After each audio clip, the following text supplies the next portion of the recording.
Hi everyone, this is Chris from the Tumble Ridge Public Library, and today I'm reading a Kids Can Press book, The Busy Beaver by Nicholas Oldland.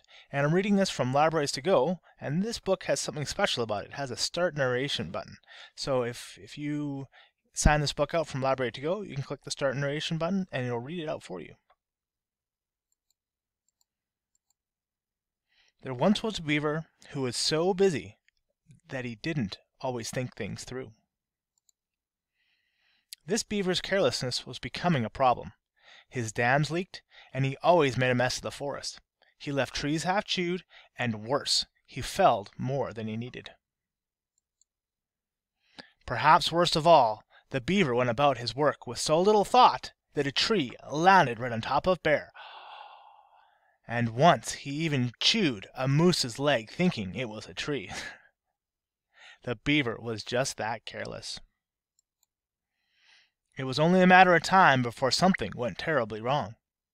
Sure enough, one day the beaver was so busy chewing on a tree that he failed to notice it was falling in his direction. Oh, look what happened. Oh, look what else happened. The beaver woke up in the hospital with a bent tail, 2 broken limbs, 3 cracked ribs, 4 big bruises, 5 sprained fingers, 6 twisted toes, 7 little cuts, 8 stinging scratches, 9 sore muscles, and 10 nasty slivers.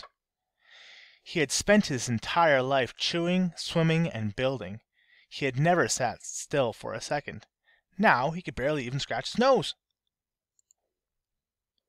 At first all the beaver could do was stare at the ceiling. But little by little he began to heal. With lots of rest he regained his strength, and before too long he was trying out a pair of crutches. Eventually, the beaver was able to hobble over to the window. This was the first time he noticed his leaky dam, the mess of the trees he had left half chewed, his friends' bandages, and a small family of homeless birds. He realized he had a lot of work to do.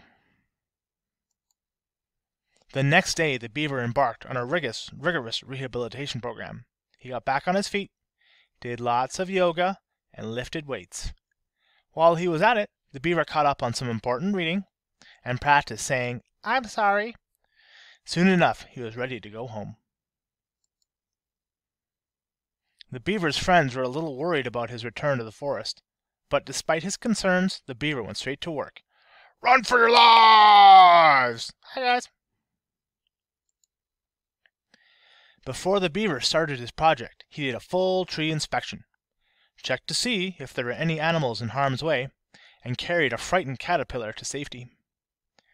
Then the beaver went ahead and built the family of homeless birds a new nest.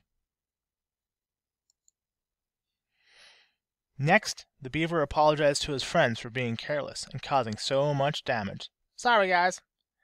He showed that he meant it. He made Bear a vase for his den. "Thank you." And he built a canoe for the moose. "Apology accepted." The beaver's final task was to clean up the mess he had made in the forest. He hauled off the trees he had left half chewed, used the broken branches to fix his leaky dam, and planted saplings to replace the tree that he felled. With the forest back in order, everyone was happier, including the beaver. His work done, the beaver got to thinking about what he might do next. He came up with lots of ideas as he got ready for bed that night. Maybe he would take a course on dam building, or start a band and go on tour, or take more naps. The beaver liked this idea best. Being busy doing good work was exhausting.